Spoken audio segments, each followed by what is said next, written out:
तो आज का क्लास जो है केपी के ऊपर है। ठीक, केपी से कैसे आपको प्रिडिक्शन करना है कि मैरिज होगा कि नहीं होगा, डिले है, डिनायल है, जो भी प्रिडिक्शन आपको करना है वो सब केपी पे बेस्ड होगा। और देखिए, अलग अलग सिस्टम अपनी जगह सभी इंपॉर्टेंट है और सबके अपने अपने पैटर्न है। आप किसी को कंपेयर मत कीजिए कि नहीं नहीं, नाड़ी में ऐसा है, केपी में ऐसा है, किसी और सिस्टम में ऐसा है। जो सिस्टम आप देख रहे हैं उसी को फॉलो कीजिए। और सारे सिस्टम में बहुत सारी अच्छी चीजें हैं, तो आप उनको फॉलो कर सकते हैं। तो आज का पूरा क्लास होगा केपी के ऊपर। अब केपी में क्या होता है, हम लोग चलित चार्ट यूज करते हैं।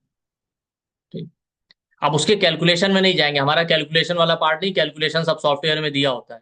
ठीक है, कि आप कैलकुलेशन में अपना टाइम वेस्ट करें, उन सब में जाने की कोई जरूरत नहीं। हम बात करेंगे कि आपको प्रोडिक्शन कैसे करना है, कौन सी चीजें आपको देखनी है मैरिज के लिए, क्या चेक करना है क्या नहीं देखना, वो सब कुछ। ठीक है? तो सबसे पहले क्या होगा कि हम देखेंगे मैरिज में डिले है कि डिनायल है। ठीक, लेकिन उसके पहले आप थोड़ा सा बेसिक समझिए कि आपको देखना कैसे है।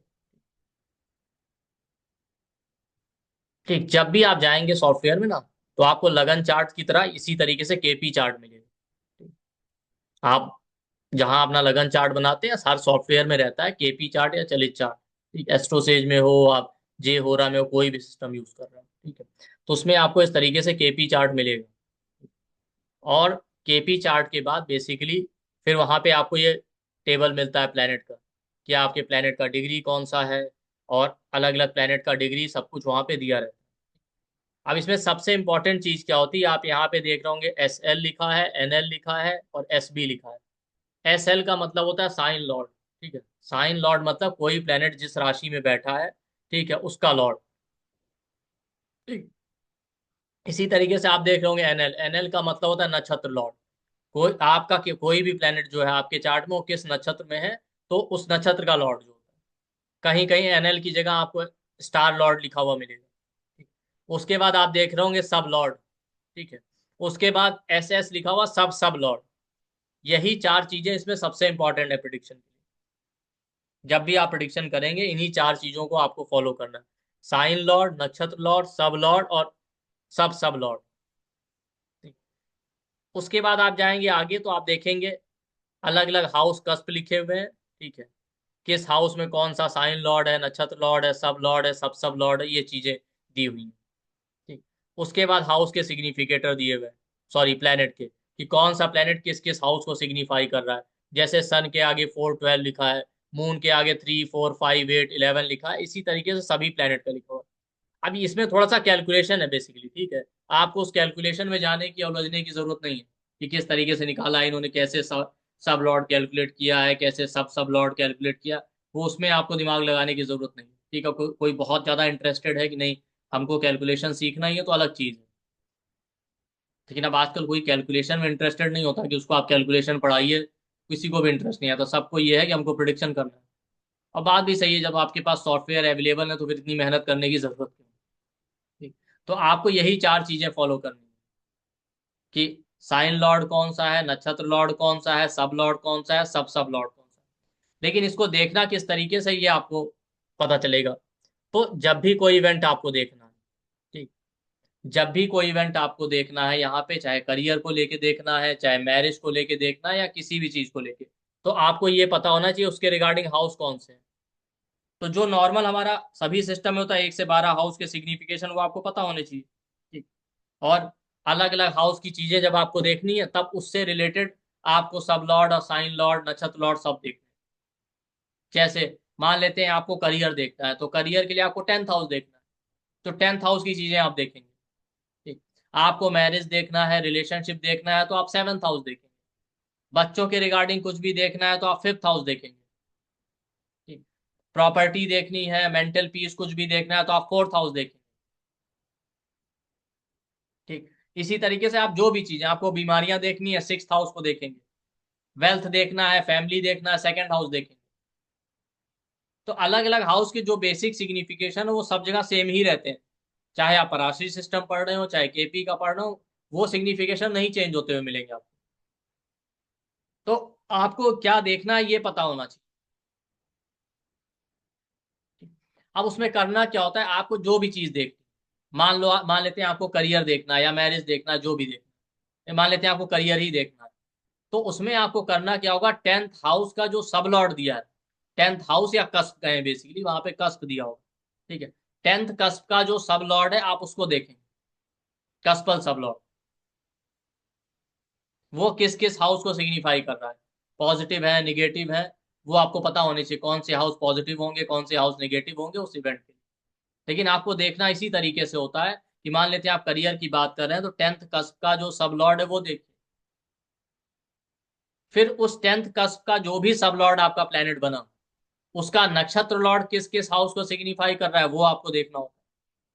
फिर लास्ट में आपको देखना होता है कि 10th कस्प का जो सब लॉर्ड बना था उसका भी जो सब लॉर्ड है वो कौन से हाउस सिग्निफाई कर रहा है। उसके बेस पे आप फाइनल कंक्लूजन निकालते हैं कि इसमें पॉजिटिव क्या है नेगेटिव क्या है, क्या आपका आउटकम पॉजिटिव आएगा कि नेगेटिव आएगा, या जो भी आपका क्वेश्चन का आंसर है। मतलब बाकी चीजें भी आप देख सकते हैं, जॉब है करियर है बिजनेस है, किस फील्ड में आप जाएंगे वो उसी पे डिपेंड करेगा कि ये किस किस हाउस को स्ट्रांगली सिग्निफाई कर।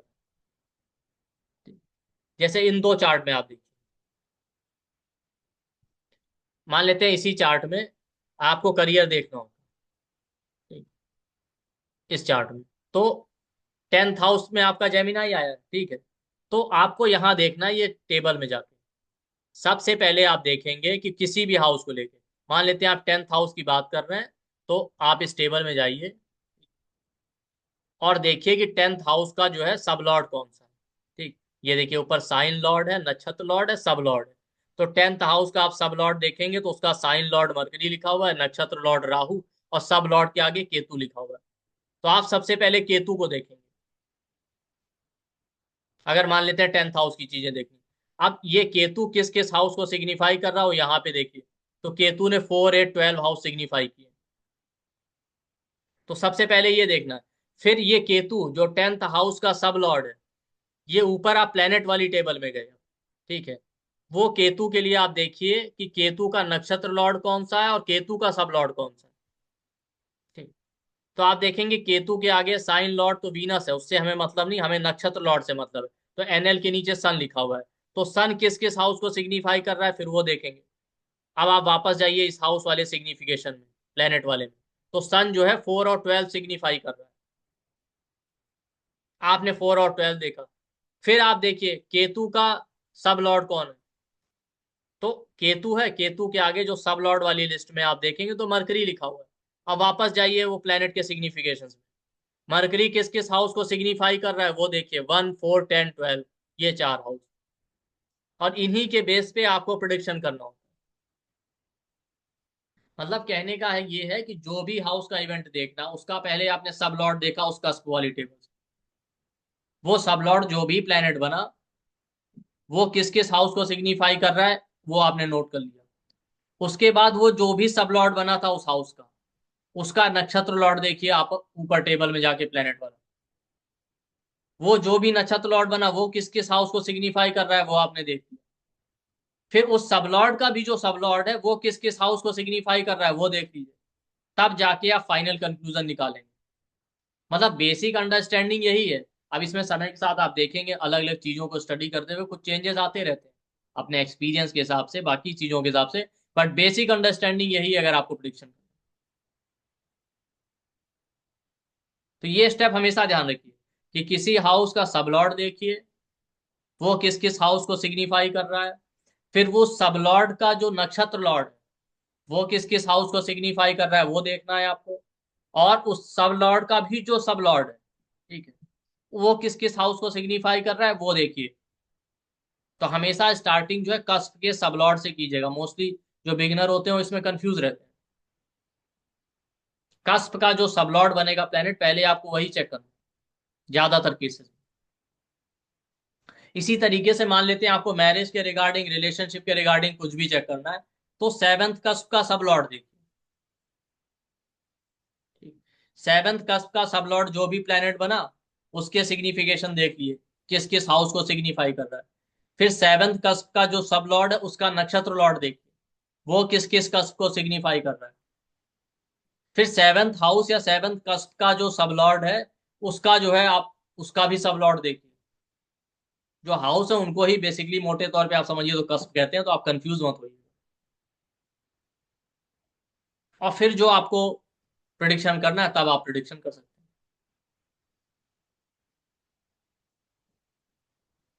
ठीक। तो यही पैटर्न आप फॉलो कीजिए। ठीक है। अब इसमें कहाँ पे सब लॉट देखना है, कहाँ सब लॉट पे फोकस नहीं करना है, नक्षत्र लॉट पे करना है, वो अलग अलग इवेंट में थोड़ा चीजें चेंज होती रहती हैं।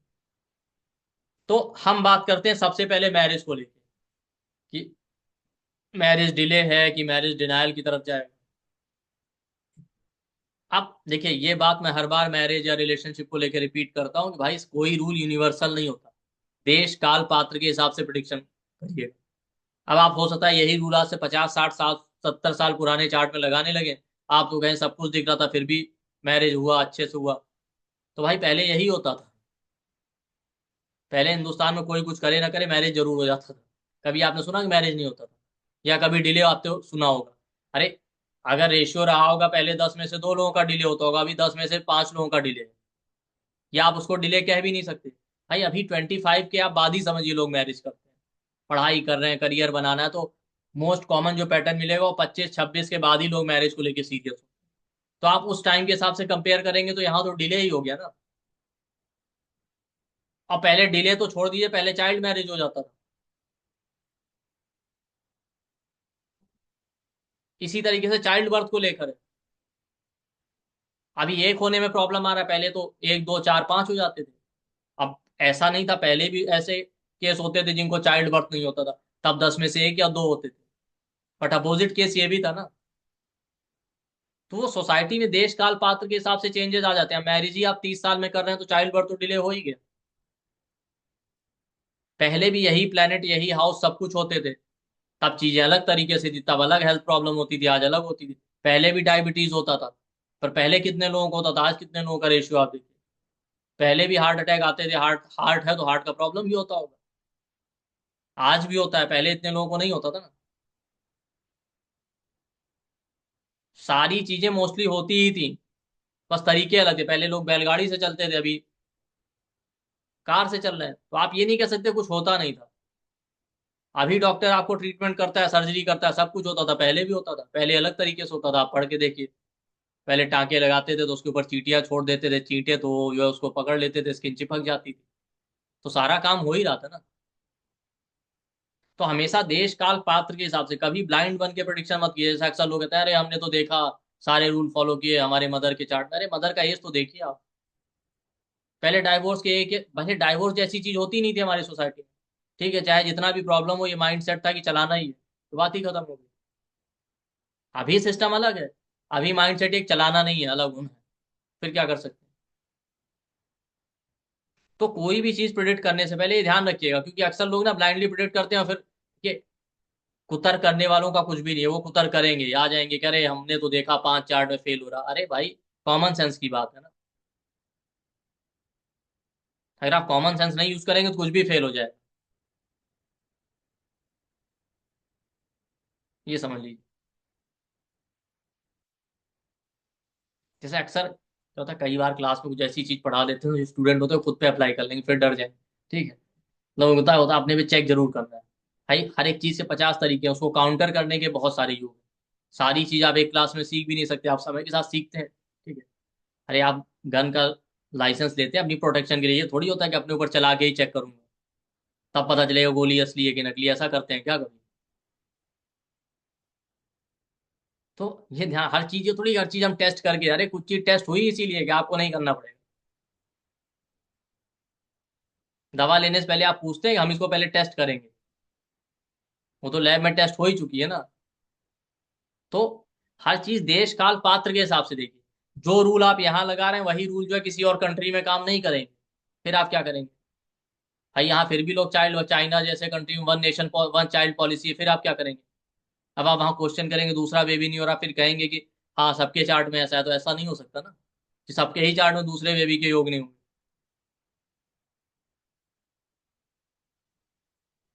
इसीलिए हर बार मैं क्लास में कहता हूँ कि अपने आस पास की सोसाइटी का एक बेसिक नॉलेज होना चाहिए। आपके पास लोग आएंगे प्रिडिक्शन करने, ऐसा नहीं कि उठाया चार्ट और प्रिडिक्शन चालू कर दी। और जो भी क्लाइंट आ जाए उसका कुछ बैकग्राउंड भी आपको पता होना। तो हो सकता है ये रूल आज से 50 60 साल पुराने चार्ट में इस तरीके से ना काम करे, तब चीजें अलग तरीके से होती हैं। तो मैरिज के लिए जब भी देखिएगा 7th हाउस देखिएगा, 7th हाउस का कस्प देखना है। सेवेंथ हाउस के कस्प का जो भी सब लॉर्ड होगा वो आपको देखना। तो मैरिज के लिए जो प्राइम हाउस है वो सेवेंथ हाउस है, जो सबसे इंपॉर्टेंट। इसके बाद जो दो और इंपॉर्टेंट हाउस है वो सेकंड और इलेवेंथ हाउस। बट सबसे इंपॉर्टेंट सेवेंथ हाउस ही है आपकी मैरिज का। सेकंड हाउस इसलिए लेते हैं, सेकंड हाउस फैमिली एडिशन का।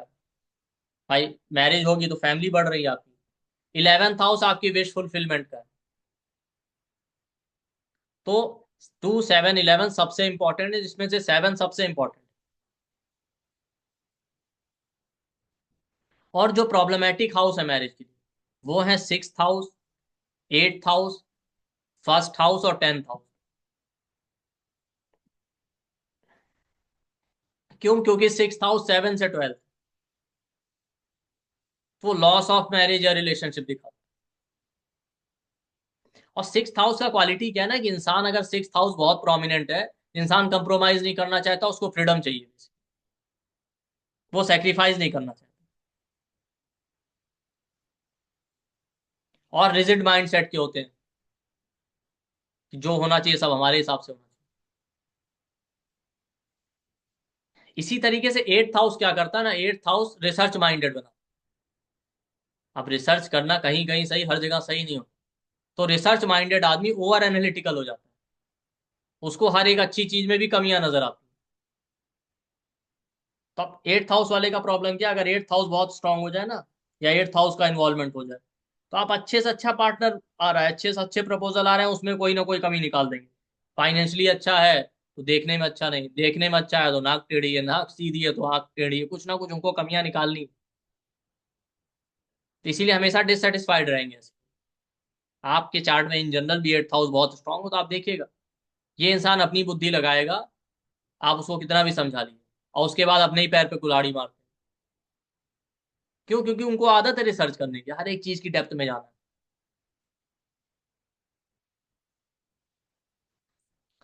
तो ये दो सबसे प्रॉब्लमेटिक है। उसके बाद आता है आपका फर्स्ट हाउस।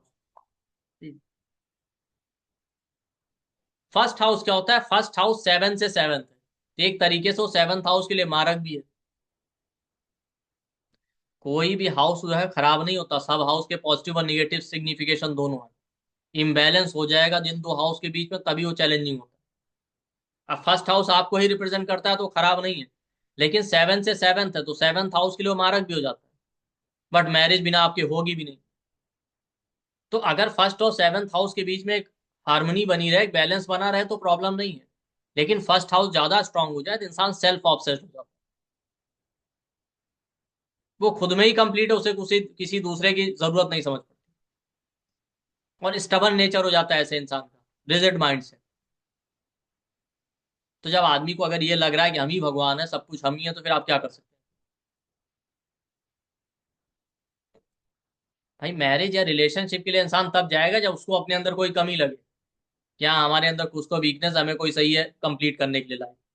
अगर किसी इंसान को ये लग रहा है कि हम ही सब कुछ है, तो फिर उसे कोई जरूरत ही नहीं है किसी की, फिर वो क्यों करेगा? क्योंकि 7th हाउस आपकी मैरिज और कंप्लीशन दोनों का है। लेकिन आपको लग रहा है हम अपने आप में कंप्लीट है, तो फिर किसी और की क्या जरूरत है? इसलिए वो भी कई बार प्रॉब्लमेटिक हो जाता है। बट 8th और 6th से कम प्रॉब्लमेटिक। इसके बाद एक और चैलेंजिंग हाउस होता है, वो होता है 10th हाउस। वहां भी यही बात है, 10th हाउस हमेशा खराब नहीं होता। क्यों? क्योंकि 10th हाउस 7 से 4 है, तो देखा जाए तो मैरिज के सुख का। बट 10th हाउस क्या होता है ना, आपके स्टेटस, नेम, फेम, करियर को रिप्रेजेंट। अब 10th हाउस का 10th का बहुत स्ट्रांग हो जाए ना, अब आपका फोकस करियर ओरिएंटेड ज्यादा है इंसान, तो रिलेशनशिप और मैरिज को लेकर उतना फोकस नहीं होगा। करियर स्टेबल हो जाए, और उसमें भी इंपॉर्टेंट है कि 10th हाउस आपके फेम, रेपुटेशन, स्टेटस को दिखाता है। तो इसका जो नेम, फेम, स्टेटस है ना, वो प्रॉब्लम बनेगा मैरिज में। हमारे लिए अच्छा पार्टनर मिल रहा है तो स्टेटस से मैच नहीं कर रहा, करियर में मैच नहीं कर रहा, सेम प्रोफेशन से नहीं है, हमारा स्टेटस ऐसा है, उनका स्टेटस ऐसा है, ये प्रॉब्लमेटिक हो जाए। तो ये चार हाउस जो है सबसे ज्यादा इंपॉर्टेंट होते हैं मैरिज डिले करने के लिए, डिनाई करने इसमें एक और हाउस ऐड कर सकते हैं, वो है फिफ्थ हाउस। फिफ्थ हाउस लेकिन हमेशा प्रॉब्लमेटिक नहीं होता अकेले, क्योंकि फिफ्थ हाउस होता है लव रिलेशनशिप का। तो उसके लिए आपको बाकी कंडीशंस भी देखनी पड़ेगी कि भाई लव रिलेशनशिप है आपका, आप उसको मैरिज में कन्वर्ट करना चाहते हैं, तो बाकी हाउस सपोर्ट कर रहे हैं कि नहीं कर रहे हैं। अगर नहीं कर रहे हैं तभी वो प्रॉब्लमेटिक है। भाई आपका रिलेशनशिप, आप मैरिज में कन्वर्ट करना चाहते हैं, फैमिली नहीं तैयार है या कोई और नहीं तैयार है, तो फिर क्या करें।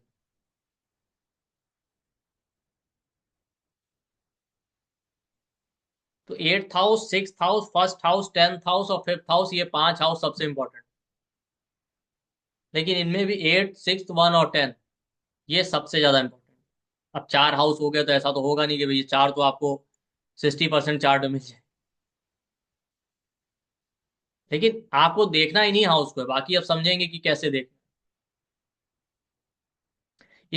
इसमें भी जो सबसे चैलेंजिंग है अगर आप लेना, उसमें सबसे ज्यादा प्रॉब्लम एट्थ हाउस देता है, दूसरे नंबर पे सिक्स हाउस देता है। ये दो सबसे प्रॉब्लमेटिक है। फिर थर्ड और फोर्थ नंबर पे आप रखिए फर्स्ट हाउस और टेंथ हाउस। फर्स्ट और टेंथ हाउस उतने प्रॉब्लमेटिक नहीं होते।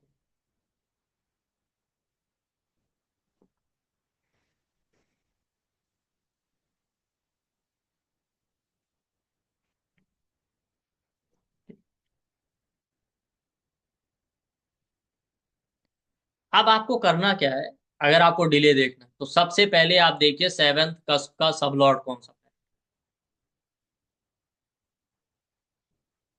अभी हम एग्जांपल में देख लेंगे, लेकिन सेवेंथ कस्प का सब लॉर्ड कौन सा प्लेनेट बना वो आपने देखा। वो प्लेनेट कौन कौन से हाउस सिग्निफाई कर रहा है वो देख लीजिए।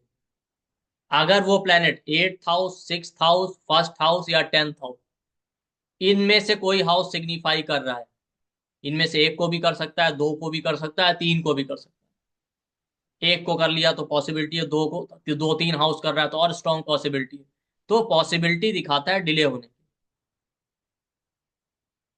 कंफर्म आप नहीं कह पाएंगे, वो एक पॉसिबिलिटी दिखाता है कि डिले हो सकता है। अब किसी के केस में एट, सिक्स, वन और टेन सब आ जाए तो ठीक है, ज्यादा पॉसिबिलिटी है थोड़ा।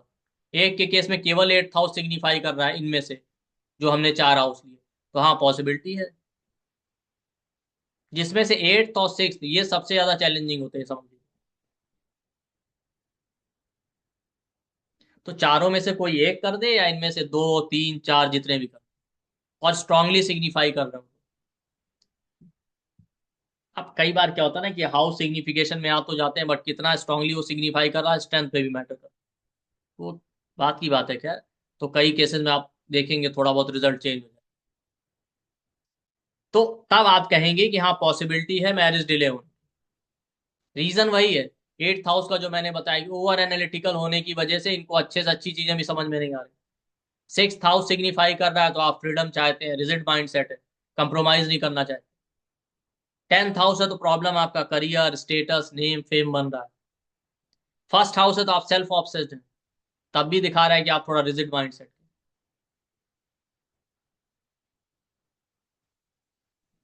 तो उस केस में आप कहेंगे कि हाँ भाई पॉसिबिलिटी है कि मैरिज डिले हो सकता है। फिर आप दूसरे स्टेप पे जाइए। तो पहले आपने देखा सेवेंथ कस्प का जो सब लॉर्ड है वो क्या सिग्निफाई कर रहा है, ठीक, वो देख लिया आपने। उसके बाद आप देखिए जो सेवेंथ कस्प का सब लॉर्ड बना था प्लेनेट, उसका नक्षत्र लॉर्ड कौन, वो नक्षत्र लॉर्ड किस किस हाउस को सिग्निफाई कर रहा है, फिर आप वो देखिए। लेकिन वहां पे आपको ये चारों हाउस नहीं देखना। उसका जो नक्षत्र लॉर्ड है उस केस में आपको क्या देखना है कि अगर नक्षत्र लॉर्ड जो भी प्लेनेट बनेगा वो फर्स्ट, सिक्स या एट हाउस को सिग्निफाई कर दे। यहाँ पे टेन को देखने की जरूरत नहीं।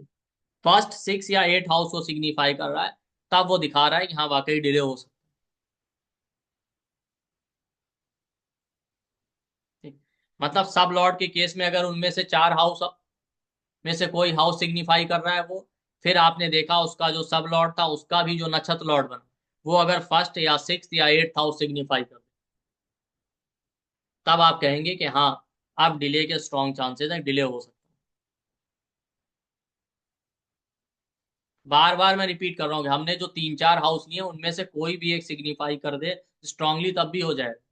अब एक से ज्यादा भी कर रहा है तो और ज्यादा चांसेस है।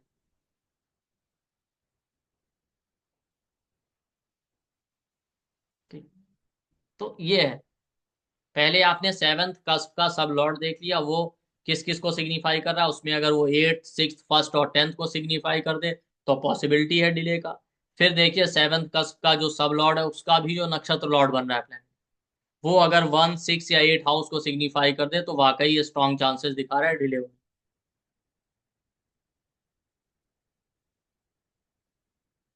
देखिए मैं बार बार एक चीज को कम से कम 10 बार रिपीट कर रहा हूँ, इससे कोई कंफ्यूजन मत रखिएगा, नहीं अभी बाद में क्या होता है क्वेश्चन आंसर में आप लोग पूछेंगे सर इनमें चारों देखना है कि एक देखना है, ठीक है तीन देखना है कि दो देखना है।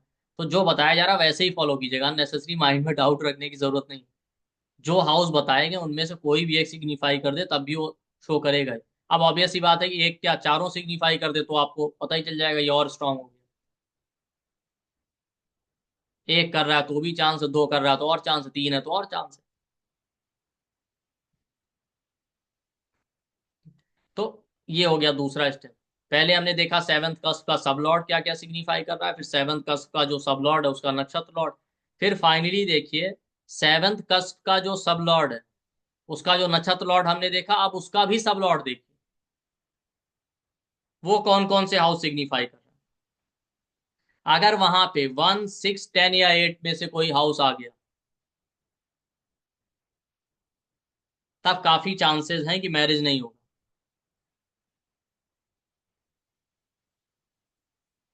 पहले दो केस में तो आपको डिले दिख रहा था, लास्ट वाले स्टेप में आपको ये भी पॉसिबिलिटी दिखा रहा है कि हाँ मैरिज नहीं होगा अगर स्ट्रांगली सिग्निफाई कर।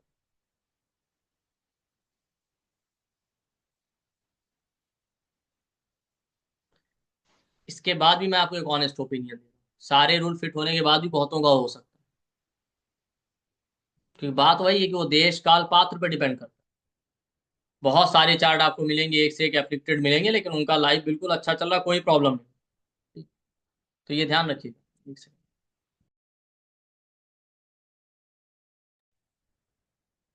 अनिरुद्ध स्क्रीन दिख रहा है आपको? दिख रहा है ना?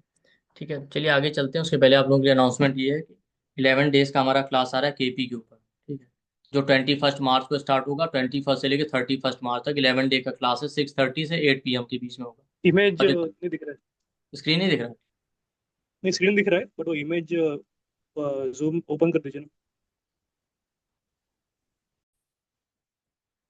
में आपको रिकॉर्डिंग सर्टिफिकेट पीडीएफ सब कुछ मिलेगा। 21 मार्च को क्लास स्टार्ट होगा, 21 से 31 मार्च के बीच में 11 डे का क्लास है, और 6:30 से 8 PM के बीच में क्लास डेली होगा, ठीक है? और इसका जो एनर्जी एक्सचेंज वो 7,777 है। जो आज का डिस्काउंटेड प्राइस है वो है 57% का डिस्काउंट है। तो आप 3333 पे करके एनरोल कर सकते हैं।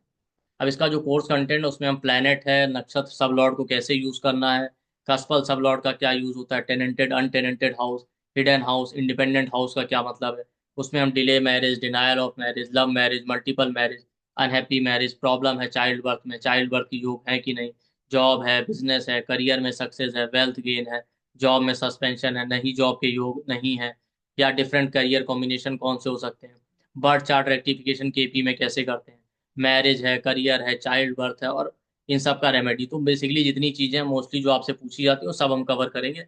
और उसमें एक क्लास हम लोग महादशा अंतरदशा पे भी देंगे, उसको कैसे यूज करना है। तो इसका रिकॉर्डिंग सर्टिफिकेट पीडीएफ सब कुछ मिलेगा। और इसके बाद हमारा रेमेडी का क्लास आ रहा है, ठीक है, वो 16 मार्च को एक दिन का वेबिनार है, 8:30 से 11:30 PM के बीच में आपका क्लास स्टार्ट होगा। और एक ही दिन का क्लास है, 3 घंटे का क्लास है, इसका रिकॉर्डिंग पीडीएफ मिलेगा, सर्टिफिकेट नहीं मिलेगा। इसका जो एनर्जी एक्सचेंज है 1999 है, बट आज का जो डिस्काउंटेड प्राइस है वो है 60% का डिस्काउंट है। तो आप 799 पे करके एनरोल कर सकते हैं। ये क्लास बिल्कुल डिफरेंट है, इससे पहले हम लोगों ने ये क्लास नहीं लिया है, ये बता दें, जो भी रेमेडी का क्लास था उससे बिल्कुल डिफरेंट कंटेंट है। काल चक्र के बेस पे प्लेनेट को हम देखेंगे, तिथि से उनका रिलेशन, फिर उसके बेस पे रेमेडी, और वार चक्र वीक डे का क्या ऑर्डर होता है, अलग अलग प्लेनेट का, उनसे कैसे योग चेक करते हैं, फिर उनके बेस पे रेमेडी कैसे करते हैं, पालन देवता, गुरु देवता, धर्म देवता, इष्ट देवता, इनको फाइंड आउट करना, इनके बेस पे रेमेडी करना। जो भी हमारी प्रॉब्लम है, delay marriage, denial marriage, married life में प्रॉब्लम, चाइल्ड बर्थ का प्रॉब्लम, कब आपको आदि देवता का वर्शिप करना है, कब प्रत्यादि देवता का, कब तत्व देवता का, ये सब हम देखेंगे। सैटर्न अलग अलग नक्षत्रों में उसके बेस पे प्लांट बेस्ड रेमेडी, योग आसन को अलग अलग साइन और प्लैनेट से रिलेट करके उनके बेस पे रेमेडी, लोन है, ऑफिस पॉलिटिक्स है, वीजा रिलेटेड प्रॉब्लम है, फॉरेन ट्रैवल का प्रॉब्लम, जितनी कॉमन चीजें होती कंसेप्शन को लेके वो सबका हम रेमेडी देखेंगे। तो इसका जो डिस्काउंटेड प्राइस है 799 है। हमारा बैंकिंग डिटेल आपके सामने है, 9990369555, यही नंबर जीपे, फोन पे, पेटीएम सब पे है। इसी पे आप पेमेंट करके स्क्रीनशॉट सेंड कर सकते हैं। फर्दर इंक्वायरी के लिए इसी पे कॉल या व्हाट्सएप कर सकते हैं। जो केपी क्लास है उसका जो डिस्काउंटेड प्राइस है वो 3333 है, और रेमेडी वाली क्लास का डिस्काउंटेड प्राइस है 799, और ये आज रात 12 बजे तक की वैलिड है। तो इसको आप लोग करिए। चलिए आगे क्लास कंटिन्यू करते हैं।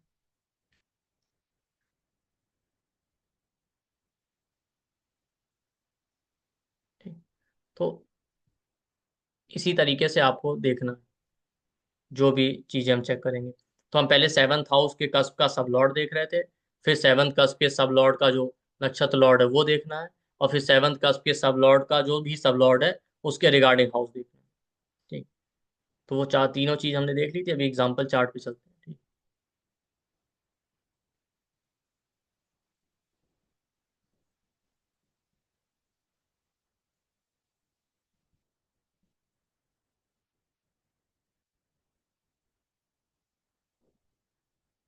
चलिए, ये देखिए, दिख रहा है चार्ट आप? हाँ, जैसे विजिबल है। मान, हाँ दिख रहा है ना, जैसे ये चार्ट है, ठीक। अभी इसमें मैरिज नहीं हुआ है। जितने भी डिले मैरिज के केस हैं उसमें 28-30 के बाद ही आप उसको डिले लीजिए।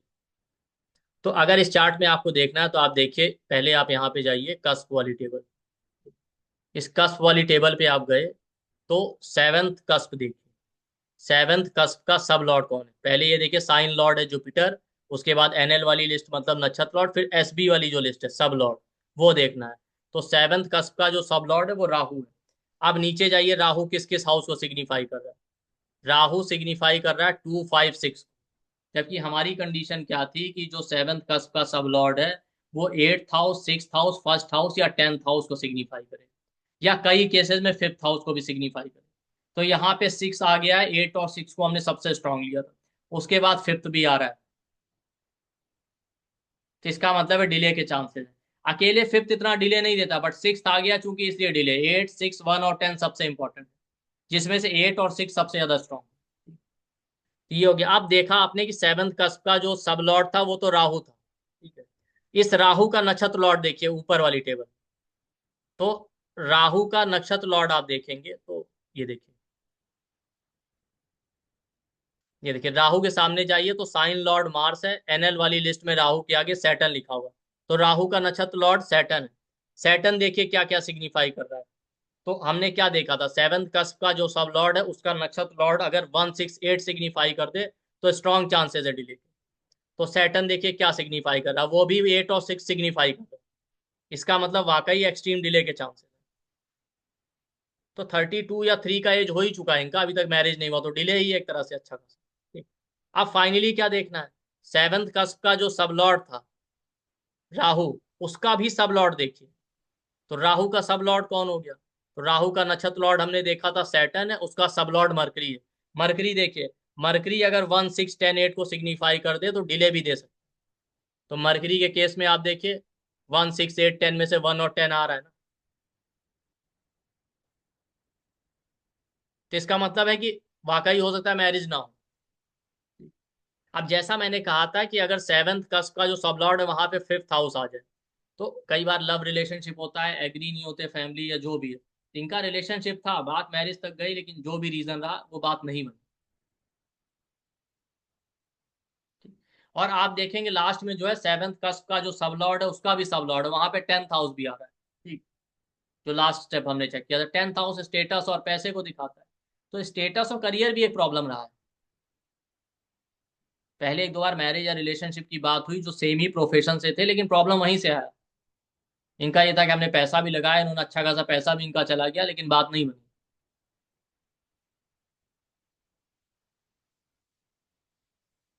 तो इस तरीके से आपको चेक करना है। दूसरे चार्ट में देखते हैं।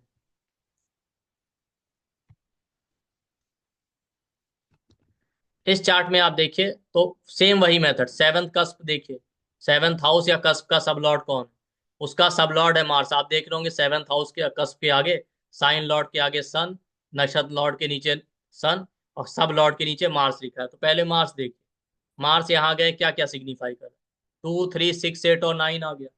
और हमारा कंडीशन क्या था, सेवंथ का सब Lord eighth house, six house, first house या टेंथ हाउस सिग्निफाई कर, या फिफ्थ हाउस भी कई बार, जिसमें से एट्थ और सिक्स को हम प्रायोरिटी दे रहे थे, तो एट्थ और सिक्स आ गया। इसका मतलब अच्छा खासा डिले होने की पॉसिबिलिटी। आप देखते हैं सेवंथ कस्प का जो सब लॉर्ड है वो मार्स है, ठीक है। इस मार्स का नक्षत्र लॉर्ड कौन सा है? ठीक, मार्स का नक्ष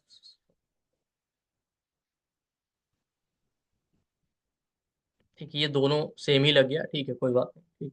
तो सेवंथ कस्प का जो सब लॉर्ड है मार्स, वो आपने देखा ये सिग्निफाई कर रहा है, ठीक है। इस मार्स का नक्षत्र लॉर्ड जो है वो आई थिंक सैटर्न है, आपको कंफर्म कर देता हूँ। तो मार्स का जो नक्षत्र लॉर्ड है वो वीनस है, ठीक है। तो वीनस देख लीजिए क्या क्या सिग्निफाई कर रहा है। तो वीनस भी 3 6 8 दे रहा है, यहाँ भी 8 और 6 आ गया। इसका मतलब है वाकई एक्सट्रीम डिले होने के चांसेस। अब जो सेवंथ कस्प का सब लॉर्ड बना मार्स, उसका जो हमने देखा नक्षत्र लॉर्ड वीनस, उसका भी सब लॉर्ड देखिए, तो उसका जो सब लॉर्ड है मार्स का वो भी मार्स है। तो मार्स आप देखिए क्या सिग्निफाई कर रहा था, 2 3 6 8 और 9, यहाँ भी 6 और 8 आ गया। तो आप तीनों जगह देख रहे हैं 6 और 8 का इन्वॉल्वमेंट है, इसका मतलब है मैरिज नहीं भी हो ये भी चांसेस है, इसके भी डिनायल होने के स्ट्रॉन्ग चांसेस है। तीनों जगह आप 8 और 6 का इन्फ्लुएंस देख रहे हो।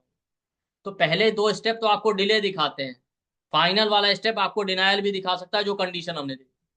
ठीक। देखिए, बहुत सारे लोग कहते हैं बिल्कुल आप आंख बंद करके बता सकते हैं 100% है फिर डिनायल। 100% कभी कोई चीज नहीं होती, समझ।